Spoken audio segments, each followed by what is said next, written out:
So this is a narration from Mu'adh bin Jabal radiallahu ta'ala anhu, where the Prophet, peace be upon him, is commenting on the du'as of other people. So this is a great lesson for us into the do's and don'ts of du'a. So he says that the Prophet ﷺ heard a man supplicating, and he asked Allah subhanahu wa ta'ala, he made in his supplication, Allahumma inni as'aluka tamama ni'ma. Oh Allah, I ask you for the completion of a blessing, or the full completion of the blessing. Okay, an-ni'ma is the blessing. So the Prophet, peace be upon him, said, well, what do you mean by that? And he said, it's a supplication that I make that I hope good for by it.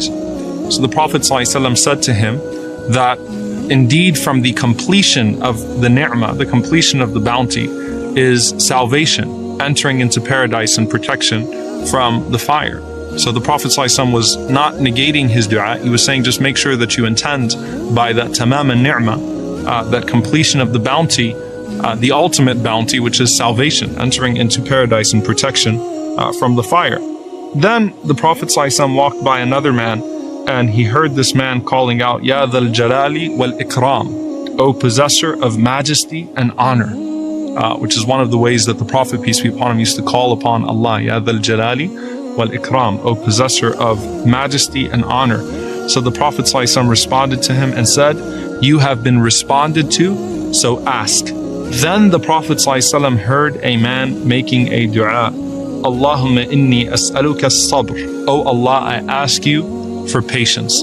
I've gotten asked this question many times.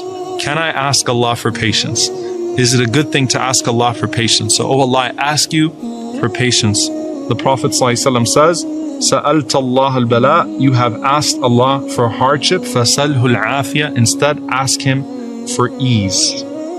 There is a lot in this dua, a lot to unpack. You have asked Allah for test and trial, instead ask Him to be spared. How do we reconcile this? Don't we want to be from as-sabirin? Don't we want to be from those who are patient and attain the level of patience? Didn't the Prophet ﷺ say that Allah has never given a servant of His a gift that is more expansive and more comprehensive than a sabr, than patience? So why would the Prophet ﷺ say to this man, don't ask Allah for patience, instead ask Allah for al-afiyah? The Prophet ﷺ was referring to a specific context.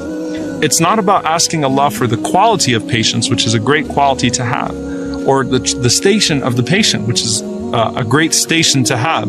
But in this situation, when you're going through a hardship, instead of asking Allah to give you patience in the hardship, ask Allah to remove the trial and demonstrate patience in your very being. Instead of asking Allah with a spirit of uncertainty and with a spirit of expectation of hardship and trial, ask Allah with an expectation of good and of ease, and then accept, if trial comes to you, that trial is indeed good and is a form of ease in its full context. So the Prophet ﷺ did not approve of this man making the dua, Allahumma inni as'aluka as-sabr. Oh Allah, I ask you for patience. Instead, the Prophet ﷺ taught us to ask Allah for afiyah, to ask Allah to be spared, and then to take with grace and patience whatever comes our way.